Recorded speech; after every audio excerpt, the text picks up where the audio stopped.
Morning बच्चों, ये class 4 की साइंस और मैं आप सभी के साथ यहाँ पे क्लास 4 की साइंस में हम लोग आज पढ़ेंगे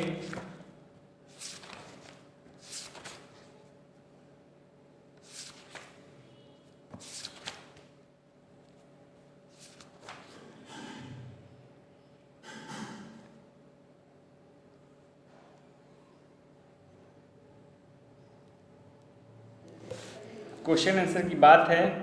Y are clothes important for us, clothes हमारे लिए ज़रूरी क्यों होता है। तो यहाँ पर तो बोर्ड है नहीं, मैं एक बार आपको एक्सप्लेन कर देता हूँ।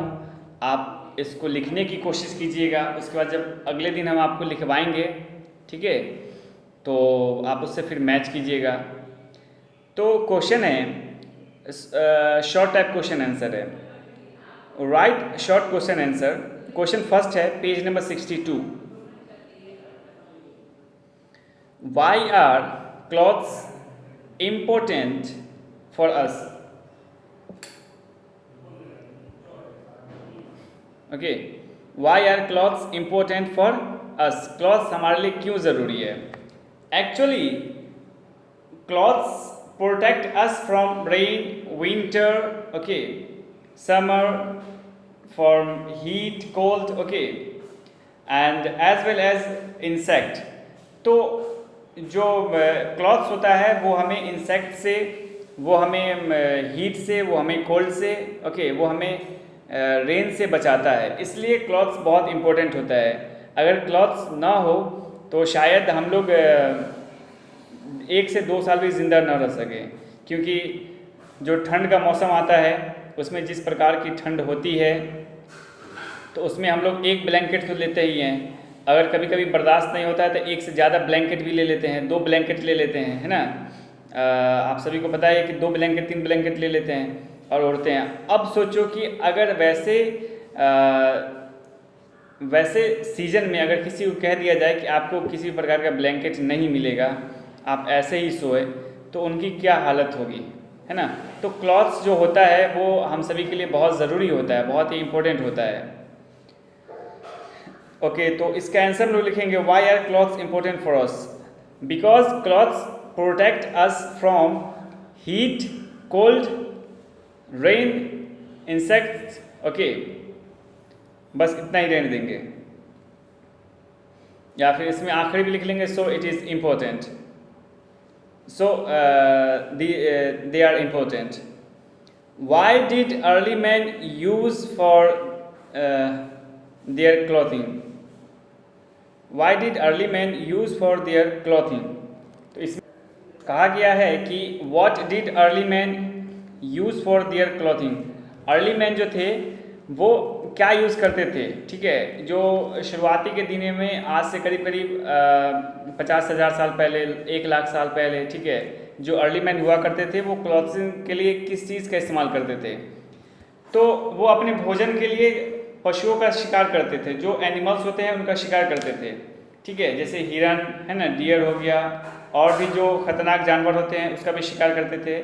और शिकार करने के बाद उसके मांस को खा जाते थे, और उसका जो स्किन रहता था उसको वो कपड़े के रूप में उसका इस्तेमाल करते थे, ठीक है। तो उसके जो स्किन होते थे, जो भी एनिमल थे उसके जो स्किन होते थे उसको अपने कपड़े के रूप में इस्तेमाल करते थे और उस जानवर को वो खा जाते थे, ठीक है। What did early man use for their clothing, early man क्या यूज़ करते थे क्लॉथिंग के लिए। ओके, तो early man use animals skin, okay, animals skin for clothing, okay, for their clothing। what are synthetic fiber made from? okay, synthetic fibers are made from chemicals। जो synthetic fibers होता है वो chemicals से बना हुआ होता है।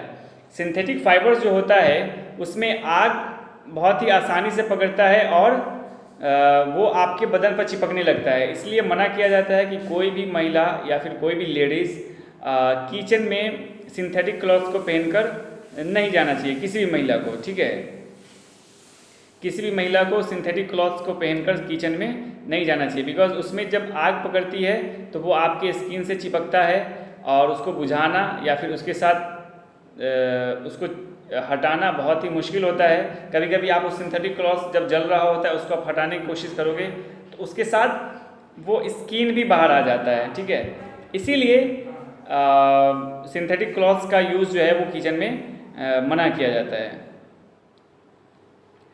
What kind of clothes we wear in rainy season?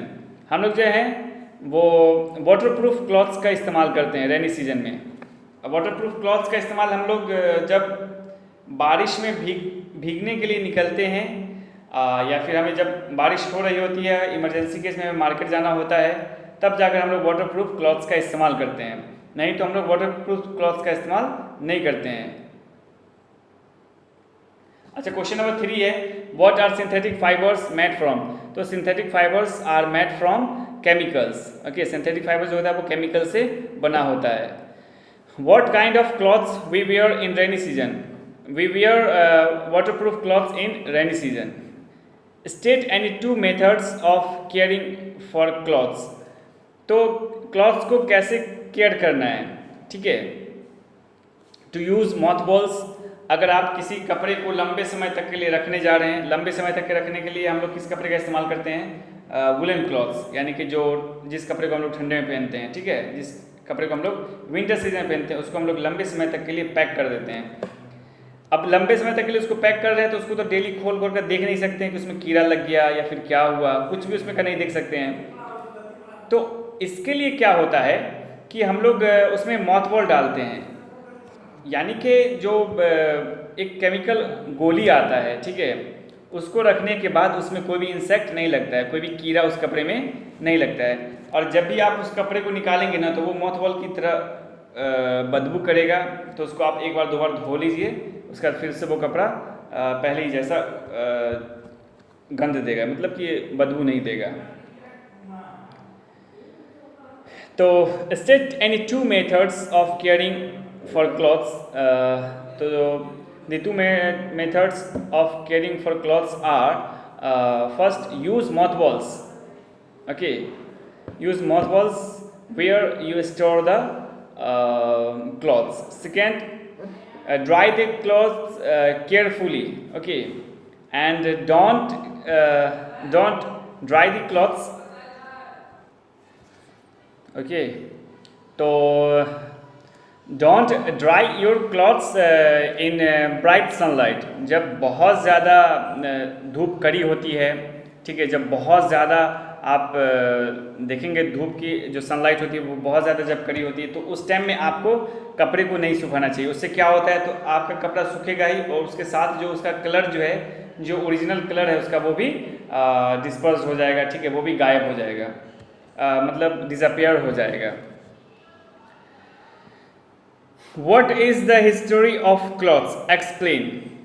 Clothes की क्या हिस्ट्री है, ठीक है। तो early man use clothes from the skin of animals. Okay, actually they don't know what is cloth. Okay, first they start eating animals, okay, as their food, and the skin of the animals they use for clothing. Okay, तो उन्हें बिल्कुल किसी प्रकार की जानकारी नहीं थी। जो अर्ली मैन थे उनको किसी प्रकार की क्लॉथ की जानकारी नहीं थी, लेकिन धीरे धीरे उनको जानकारी हुई। तो जानकारी कैसे हुई? जानकारी एक्चुअली इस टाइप से हुई कि कोई इंसेक्ट उनको काट लेता था, या फिर जब ठंड आती थी तो उनको ठंड लगता था, जब गर्मी आती थी तो उनको गर्म फील होता था बहुत ज़्यादा, जब बरसात होती थी तो वो लोग भीग जाते थे। तो इसीलिए वो लोग क्या करते थे कि जिस जानवर को वो लोग मारते थे, ठीक है, उसकी स्किन को निकालकर उसके मांस को खा जाते थे और उसके स्किन को अपने बदन पर ढक लेते थे, ओढ़ लेते थे।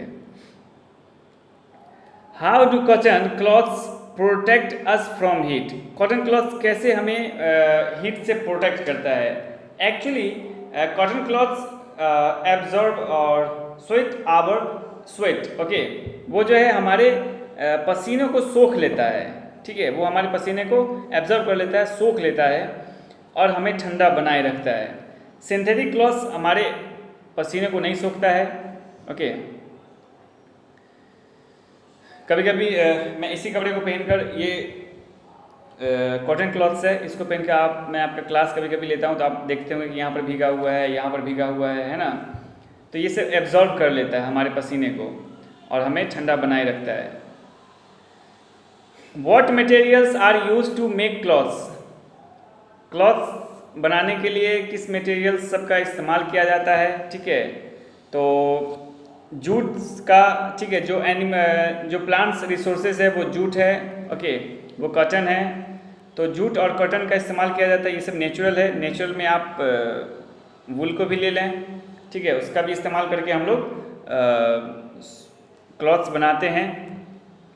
और अब कुछ जो है वो जो स्टैंडर्ड्स होते हैं वो आप सिंथेटिक फाइबर्स को ले लें।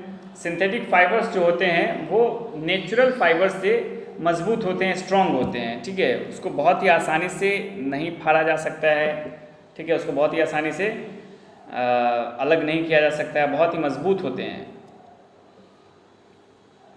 What is the difference between natural fibers and synthetic fibers? Explain with example.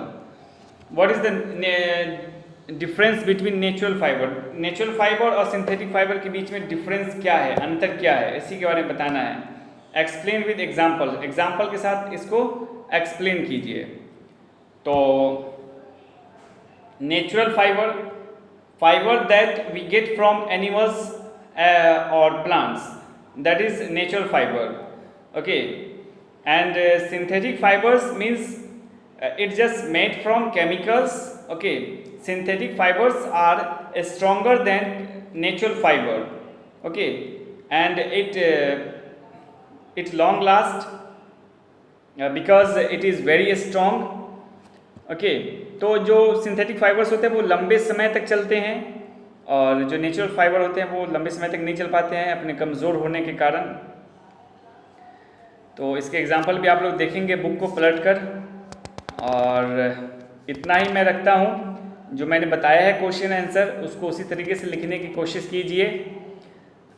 एक अलग नोटबुक में अगर चाहते हैं तो उसमें भी आप लिख सकते हैं, जब मैं लिखवाऊँगा तो आप उससे मैच कर सकते हैं, ठीक है। People bear woollen clothes in winter, why, hot सही है। Synthetic clothes are good in rainy season, why, synthetic clothes अच्छा होता है रेनी सीजन के लिए, क्यों, ठीक है। People wear woollen clothes in winter, why, क्यों वुलन क्लॉथ्स को विंटर में ही पहना जाता है, ठीक है। आखिर वुलन क्लॉथ्स को हम लोग समर में क्यों नहीं पहन सकते हैं, तो समर में कभी पहन कर ट्राई करके देखिएगा, ठीक है। ट्राई मत कीजिएगा, मतलब मैं ऐसे ही बोल रहा हूँ, अगर ट्राई कीजिएगा तो पसीने पसीने हो जाएंगे आप। तो इसीलिए हम लोग जो है वुलन क्लॉथ्स को विंटर में पहनते हैं। हॉट्स है, टेस्ट योर स्किल्स है, हॉट्स और टेस्ट योर स्किल्स को नहीं बनाना है। जो शॉर्ट टाइप क्वेश्चन आंसर है, जो लॉन्ग टाइप क्वेश्चन आंसर है, इसी को केवल बनाना है और बना कर रखना है इसी को, ठीक है। और जो हॉट्स है, टेस्ट योर स्किल्स है, अप्लाई योर नॉलेज है, इन सबको नहीं बनाना है, सॉरी, इन सबको आपको खुद से बनाना है, ओके। इसमें मैं आपकी कोई मदद नहीं करूँगा। और बहुत ज़्यादा अगर आपको लगे कि आपको मदद की ज़रूरत है तो आप कमेंट बॉक्स में कमेंट करके पूछ सकते हैं कि क्या आपको दिक्कत आपको कहाँ पर हो रही है, ओके। और उसके बाद जो है जब स्कूल खुलेगा तो हम ये सब चीज़ों को चेक करेंगे कि आप लोगों ने आखिर कितना पढ़ा है, या फिर आप लोगों ने फांकी मारा है, आप लोगों ने धोखा दिया है अपने पेरेंट्स को।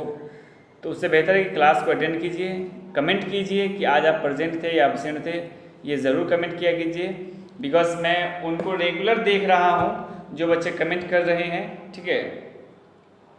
जो बच्चे रेगुलर कमेंट कर रहे हैं मैं उनको देख रहा हूँ। जैसे इसी क्लास में, आपकी क्लास में शुभम राज है, वो हमारे ख्याल से सबसे ज़्यादा क्लास को अटेंड किया है, ठीक है। शुभम राज आपकी क्लास में वो सबसे ज़्यादा क्लास को अटेंड किया है। तो क्लास को अटेंड करने की कोशिश कीजिए, ओके। और कुछ बच्चे तो ऐसे हैं जो एक दिन भी क्लास को अटेंड नहीं किए हैं, इवन एक दिन भी नहीं, ठीक है। कुछ ऐसे बच्चे हैं जिन्होंने एक दिन भी क्लास को अटेंड नहीं किया है। तो ये कहीं से भी अच्छी बात नहीं है, आपको अपनी क्लास को अटेंड करना चाहिए, ओके। और जो भी प्रॉब्लम्स आपको होती है वो आपको बताना चाहिए। और बच के रहिए कोरोना से, बिकॉज ये बहुत डेंजर होते जा रहा है। तो आज के लिए बस हम इतना ही रखते हैं, ठीक है। Thank you very much.